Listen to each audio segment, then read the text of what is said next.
بسم اللہ الرحمن الرحیم۔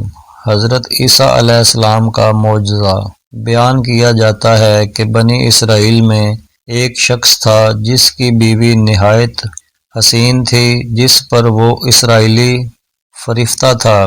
چنانچہ جب اس عورت کا انتقال ہو گیا تو اس اسرائیلی کو بوا قلق ہوا اور ایک مدت تک وہ اس عورت کی قبر پر بیٹھا روتا رہا۔ اتفاقا حضرت عیسیٰ علیہ السلام کا ادھر سے گزر ہوا تو انہوں نے اس اسرائیلی کو پریشان حال دیکھ کر اس کا سبب معلوم کیا۔ جب اسرائیلی نے اپنا واقعہ بیان کیا تو حضرت عیسیٰ علیہ السلام نے دریافت فرمایا، کیا تو چاہتا ہے کہ میں اس کو تیرے لیے زندہ کر دوں؟ اس نے عرض کیا کہ ہاں حضور، یہی میں چاہتا ہوں۔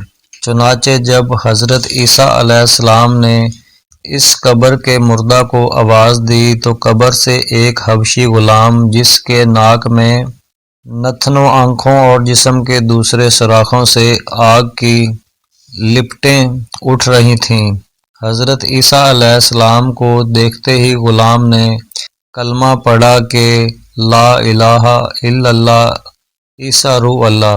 اسرائیلی نے یہ دیکھ کر عرض کیا، حضور مجھ سے غلطی ہو گئی، میری بیوی کی قبر تو دوسری ہے۔ یہ سن کر حضرت عیسیٰ علیہ السلام نے حبشی کو حکم دیا کہ تم اپنی قبر میں واپس ہو جاؤ۔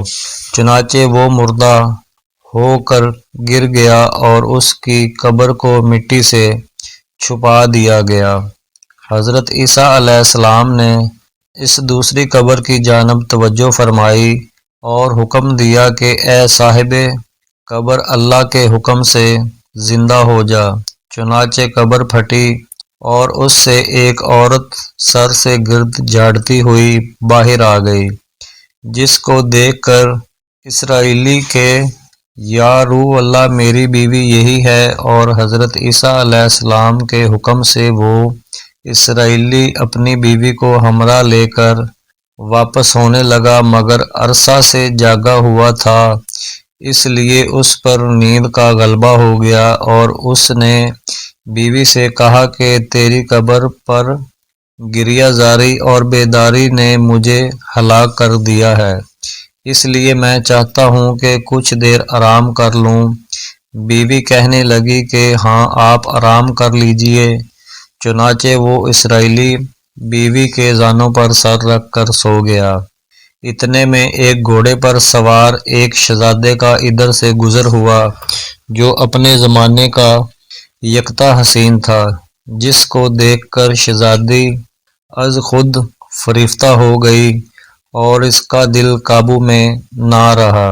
اس نے شوہر کا سر زانوں سے نیچے رکھا اور فرط محبت و غلبہ عشق سے مجبور ہو کر شہزادے کے سامنے جا کھڑی ہوئی، اور جیسے ہی شہزادے کی نظر اس پر پڑی، وہ بھی اس کو دیکھ کر اس پر فریفتہ ہو گیا اور عورت کی خواہش پر اس کو اپنے گھوڑے پر بٹھا کر لے گیا۔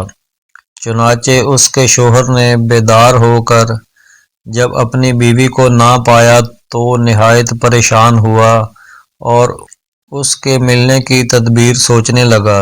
سوچتے سوچتے آخر اس کے نشان قدم پر چل کر اپنی بیوی کو تلاش کر لیا، جو شہزادے کے پاس پہنچ چکی تھی۔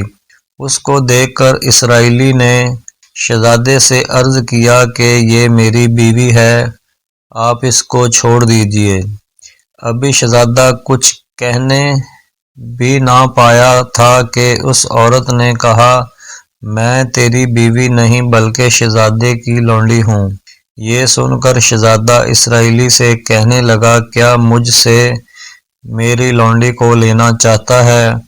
اس نے کہا، خدا کی قسم، یہ میری بیوی ہے، جس کو میرے سردار حضرت عیسیٰ علیہ السلام نے مرنے کے بعد میرے لیے زندہ کیا ہے۔ ابھی یہ گفتگو ہو ہی رہی تھی کہ اتفاقا حضرت عیسیٰ علیہ السلام بھی وہاں تشریف لے آئے۔ جن کو دیکھ کر اسرائیلی کہنے لگا، یا روح اللہ، کیا یہ میری بیوی نہیں ہے جس کو آپ نے میرے لیے زندہ کیا ہے؟ حضرت عیسیٰ علیہ السلام نے فرمایا کہ ہاں، یہ وہی ہے۔ یہ سن کر عورت کہنے لگی کہ یا روح اللہ، یہ شخص جھوٹا ہے، میں تو اس شہزادے کی لونڈی ہوں۔ حضرت عیسیٰ علیہ السلام نے فرمایا، کیا تو وہ عورت نہیں جس کو میں نے اللہ تعالیٰ کے حکم سے زندہ کیا ہے؟ عورت نے کہا، یا روح اللہ، باخدا میں وہ نہیں ہوں۔ اس کے بعد حضرت عیسیٰ علیہ السلام نے فرمایا، جو جان خدا کے حکم سے میں نے تجھے دی ہے اس کو واپس کر دے۔ یہ سنتے ہی وہ عورت پھر مردہ ہو کر گر پڑی، اور حضرت عیسیٰ علیہ السلام فرمانے لگے کہ جو شخص ایسے آدمی کو دیکھنا چاہے جو کافر مرا تھا اور زندہ ہو کر ایمان لایا، تو وہ اس حبشی کو دیکھ لے جو پھر ایمان کی حالت میں مرا ہے، اور جو کوئی ایسے شخص کو دیکھنا چاہے جو مومن مرا تھا پھر اللہ نے اس کو زندہ کیا اور وہ کافر ہو کر حالت کفر میں مر گیا، تو وہ اس عورت کو دیکھ لے۔ اس واقعہ کو دیکھ کر اسرائیلی نے قسم کھائی، اب کبھی نکاح نہ کروں گا، اور میدانوں کی طرف نکل گیا جہاں اللہ تعالیٰ کی عبادت میں مصروف رہ کر اسے موت آ گئی۔ اللہ تعالیٰ اس پر رحم فرمائے۔